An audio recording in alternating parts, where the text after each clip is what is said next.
مسکرانا سیکھیے. مسکرانا بھی صدقہ ہے. آپ مسکرائیے, سامنے والا بھی مسکرا دے گا. معاف کیجئے, درگزر کیجئے, چھوٹی چھوٹی غلطیوں پر لڑنا چھوڑ دیجئے. کبھی بس میں لڑائی ہو رہی ہے, کبھی اسکوٹر پر لڑائی ہو رہی ہے, چھوٹی سی ٹھوکر لگ گئی, جناب سر پھاڑ دیا. نہ کرو ایسا, یہ اسلام نہیں ہے.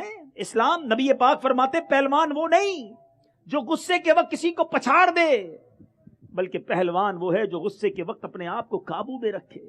بنو نا صحیح پہلوان, قابو میں رکھو, معاف کر دو. ایک طرف تو نعت پڑھتے ہیں, سلام اس پر کہ جس نے گالیاں سن کر دعائیں دی, سلام اس پر کہ جس نے خون کے پیاسوں کو قبائیں دی.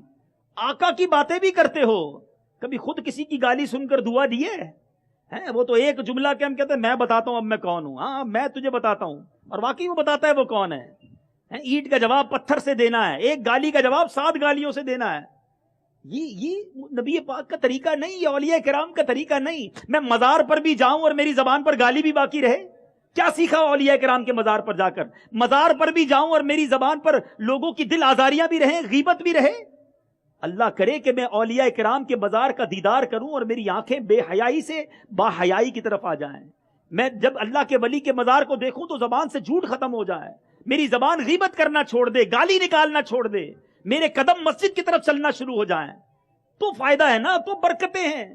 خدا را اولیاء کرام کے فیضان کو سمجھیے اور ان کی زندگی کو سمجھیے. صلو علی الحبیب صلی اللہ تعالی علی محمد. مجھے اپنی اور ساری دنیا کے لوگوں کی اصلاح کی کوشش کرنی ہے.